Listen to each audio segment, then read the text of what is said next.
Kealia, the responsibilities of a player representative, I don't think people realize maybe some of the weight that comes with that. There's, especially when a moment like this in time is happening, where there's such a huge spotlight on the league. There's, I'm sure, been a ton of conversations, a ton of meetings between you, Meghann, players throughout the leagues over the last few weeks. So throughout all of this, between the meetings, the phone calls, the Zooms, what has it meant to you personally to sort of have that responsibility to sort of be this player representative, that liaison, and in between all that, in the middle of a playoff push with these same teammates that you're having to relay different messaging to as well? Yeah, it's as I said, it's been difficult, but it's so important. And especially at this time and with a situation like this, all the hours and all the conversations and the work that we put in, it's so worth it. There's nothing more important than players being protected and feeling protected and um really supporting these victims that have come forward. There's nothing more important than that. And so while it has been draining at times and exhausting and difficult, this is why we want to be player reps. And this is why we work hard and put all this time in, because we want the league to succeed. And the number one thing that needs to happen for the league to succeed is for players to be safe.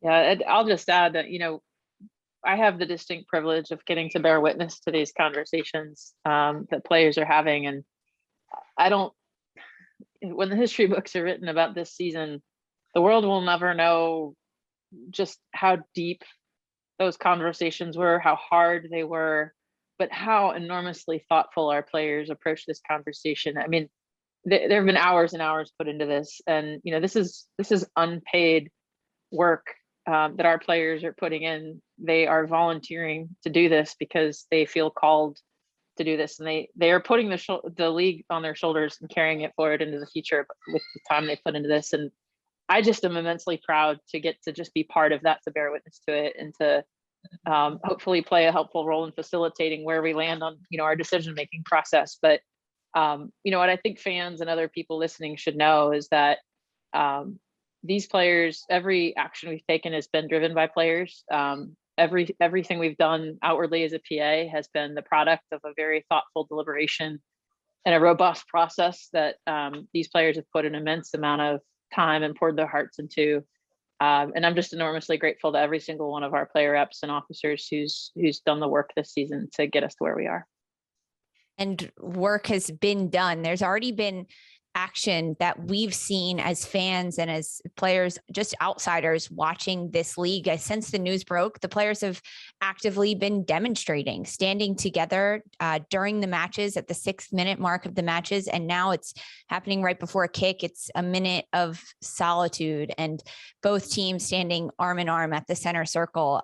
It's powerful. It's a very powerful minute for anyone in the stadium watching or at home watching on their televisions. How did the players come to this decision to do this type of demonstration, Meghann?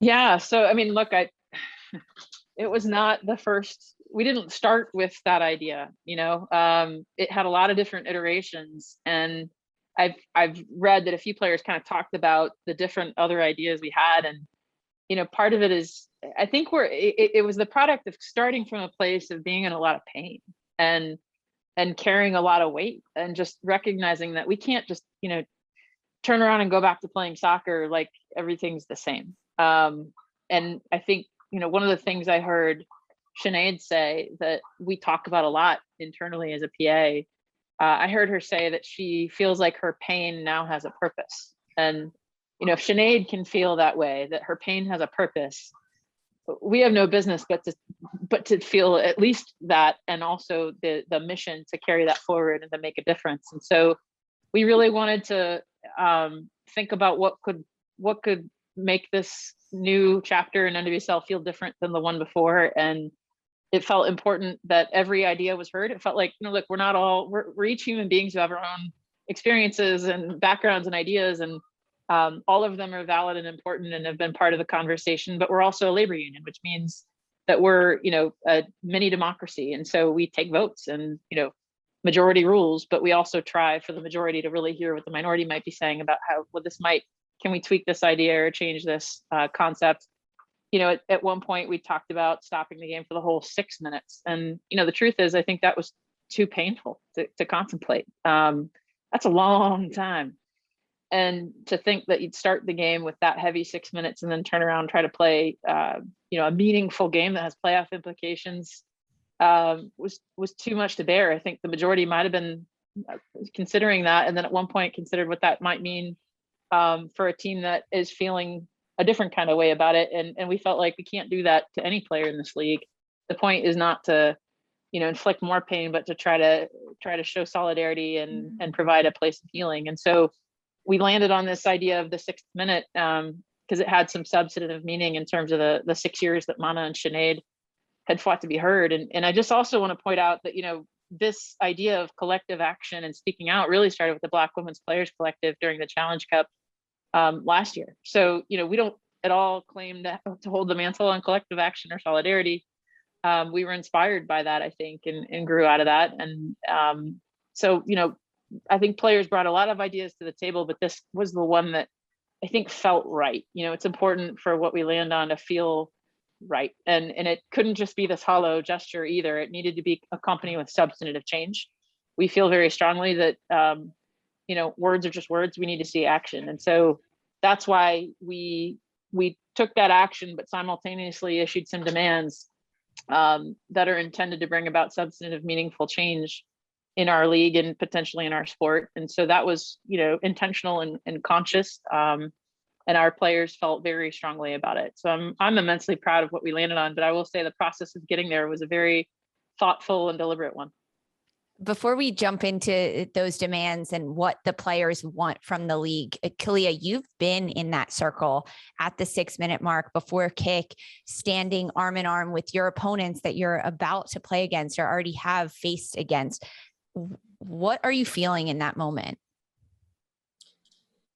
It's heavy, really. But it's so powerful to look around and really look into the eyes of the players that you play with every day and the players you're about to play against. And as Meghann said, it was a really long process to get to that demonstration and that solution. And I think that as Meghann said earlier, the difficult part of being a player representative is you're representing your team, and we discuss things and we make some decisions, but everything has to go back to your team and they tell you what they think, and then you come back and you restart pretty much, and that is difficult because there are so many different players in this league. There are so many different experiences. People have reacted so differently to this situation. And so it was a lot of work to get to an agreement. And that's why it was so special, because we weighed so many options and heard so many stories and experiences. And so to finally get to that and to be in that circle looking at each other, it is so special and incredible.